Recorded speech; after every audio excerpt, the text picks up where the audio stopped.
Hello Ghana for Mobia Kwaba Edibaye Inside GH TV. Ebusuya yes breaking one achese enne mede bro Agradaa finally bibia ni hopim se o fie a o enjoy ne life. Yes Agradaa finally we could do fear or enjoy ne ho your money bill for a court 9 and court 10. Court 4 so as I bekan ho achese ebusuya ene so akwakoye ense bebre. Enya apia biblical case no kra. Pia de ne de yes lawyer judge na abato atwe ne baby kra o kire se sa ensembuye na anya de a obetimi edi akire.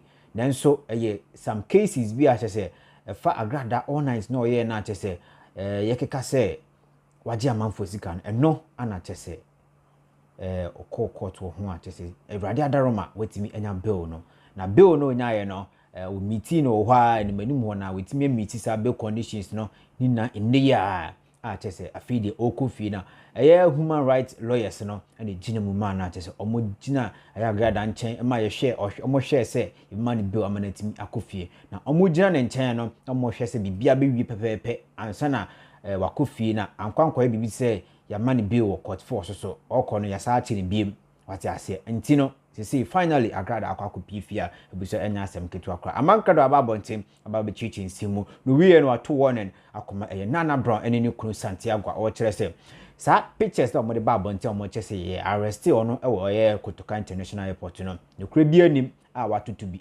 amano mo ebuso enya asem ketu a yebekone akoti Amankrado ne nsem ababeka e de afa Agradaa bill na wetimi meter si a ofi no ene kire warning na o de akoma Naana Brown Santiago ne ba yebeto aso Ora for baso anu a share video na we invite Sabre me the breaking news kakrai every nothing but the truth. This is unpredictable Amankrado. Say me phone back could disturb me kakra. Ti man show up certain things. Fache me kakra. Obaso na wa share na wa invite. Sabra Malandi Obaso share na wa invite. Come. We a breaking news.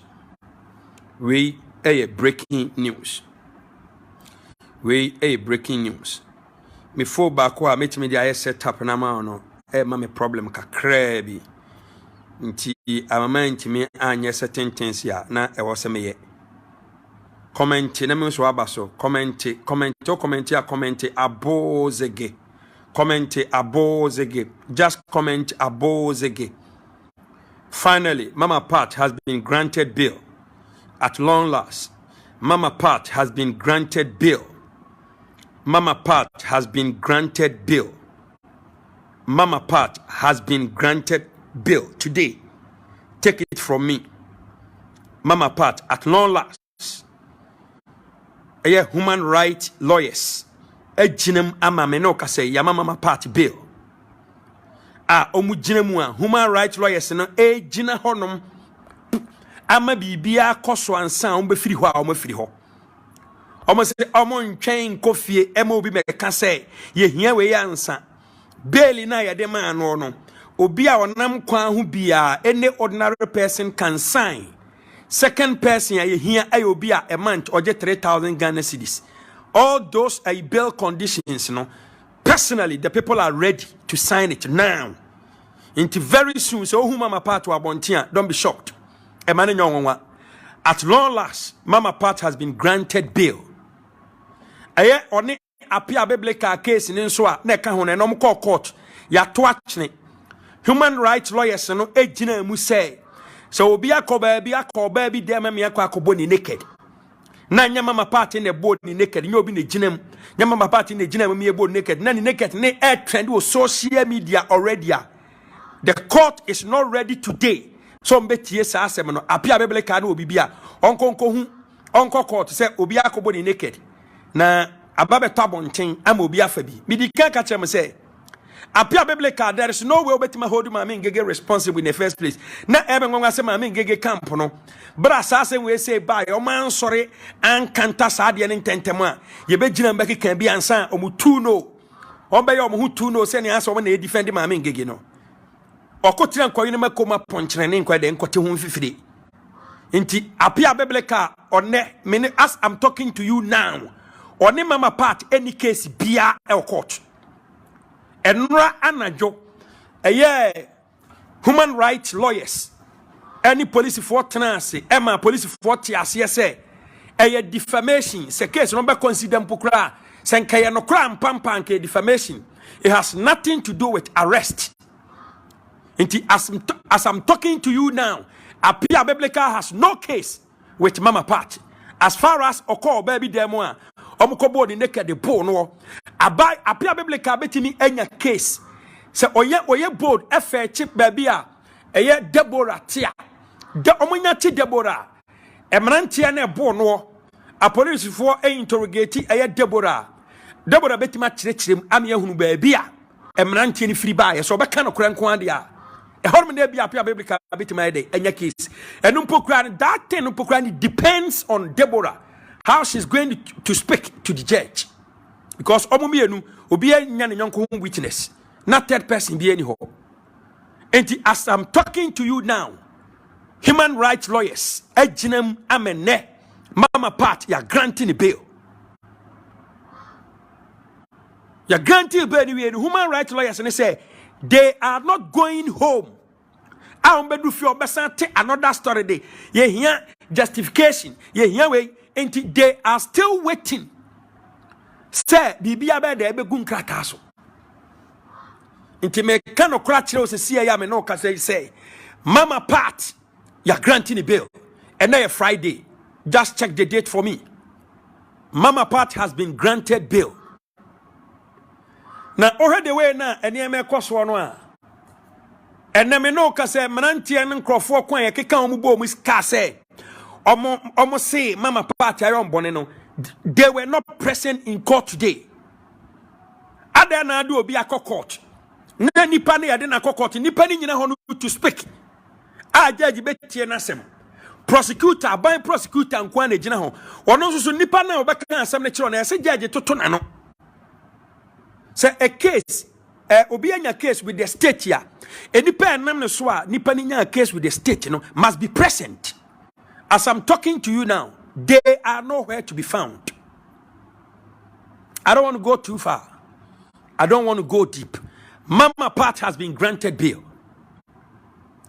Social media, obetin say bi ni pe bom tinomo kekan kwase asem ensem hu hia ana Amankrado ani ache no ani ache Amankrado airport ensem hunyan me migration ayi police bi one more che me airport ya kasi ache obi a monte ase migration lawyer bi migration officer bi anche me Kotoka International Airport forget about them obi si watwa me picture me gina airport wa airport wo no sabi nipa ne fa ho no ba enti obi ehu Amankrado say ogina airport minim time ko munya that picture unsa men share that nyama dey so bet at appropriate time I will address that na nipa ko otwa sa picture minim time ko otwa that picture no but so long as that image is me no I think say at appropriate time the law will speak enti mama nkasa bebre enti my din no me ne wo kasa Mama Pat Reverend Dr. Patricia Oduro Cranting, judge say, Aden, aburo so. Na ene, o check the way human rights lawyers, kasa, net me say, yes, your lawyer. If we ask me, say, so what's more day? Not say, well, you're good lawyer. You will laugh at the wrong side of your mouth. Menka enkwachire bebere. At long last, Mama Pat has been granted bail. And they are trying all possible means. Some of the niyama be gun krata so as soon as possible. Nane wetime free ho. The lawyers are serious. They are not joking. Pesa ombe chance self out there. Bema be free ho no.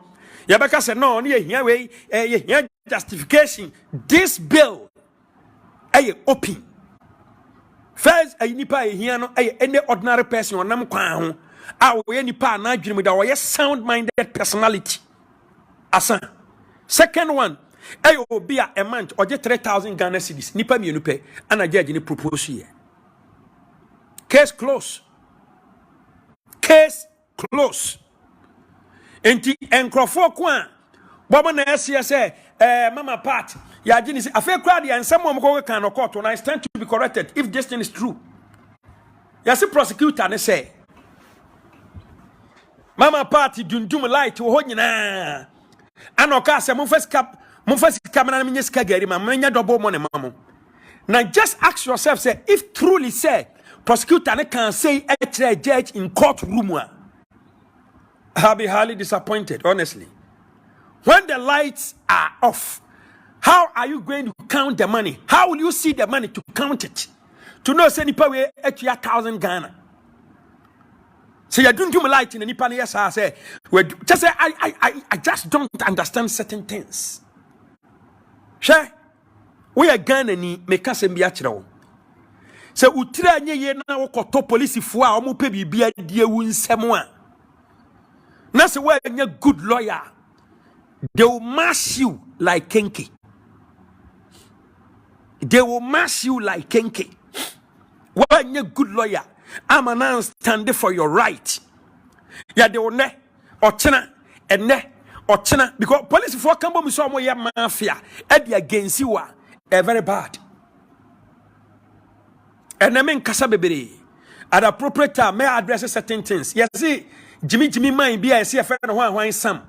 Walk can kwasi asem fa me Amankrado ho say me police for pe me ache me nyam roba me nya kromfo ti say obi anya daje ke kan kwasi asem sa Naana Brown ba bia obi amechia wo Naana Brown you're very careful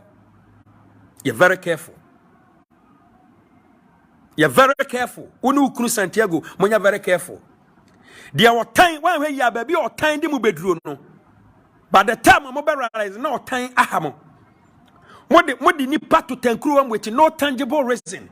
Na kofa problem is bebre den e dia bremo. Ene mama part. Awrade nyankopon ma ne nsaso. Enti omo pa omo time mafia bi e ko twiko breme nyina. Ya momo amande. But human rights lawyers ejina court one mo make sure say ombesen san bibia wie ama niam sipo. Nya fe na registrar Friday registrar okotani ani aba o maaye we penny we so sign oni ho yes ade na omo make sure say they want things to be done as soon as possible because the woman has been mistreated. I stand to be corrected. She has been mistreated for a long period of time. They've stood for her right. Omo sorry ejinamu ama maame no ama na me ne wo kasai mama part Reverend Dr. Patricia Oduro-Cranton, Awurade Nyankopon akasa. She has been granted bail at long last. Our ne court 4. And ne court 4. Human rights lawyers are standing in for Reverend Dr. Patricia Oduro-Cranton, Mama Pat. The Abekane said the Awurade Nyankopon baby eye. Ono nimni eye. Ana oye na ade ebrepam enen senkyerene kase ana asie me no kasai Mama Pat, Reverend Mama Pat Awurade Nyankopon ama ne nsa so a finally she has been granted bail at Accra High Court Court 4 ene anopeya enche kra enche sureties bia yede to ho bia na enye big time sureties within a twinkle of an eye sureties verification bia enkan wode ya pese ya rehu se nipa na dwuma e registered se ekọ fifim se ekọ say human rights lawyers are there to make sure things will be in position. We are said the make candy ama wo dia to tirimin say sa wo tan wunua e de agede sa wo sika nyina wo wi ase ama Awurade Nyankopon hyira with a lot of money na say wo dwene say wunua bia ya obone na say wuntimi mfa bone nche na be kukuru sika kese de ato say yemfa ntete obi kra yemfa ntete obi abraba wi ase enye ne nko a wi ase enye ne nko a onipa nipa bi a odɔ mama part a we odɔ di sononko e de kire no aseda kɛse ne yɛde ma obi a sɛ awie saa bere yi mu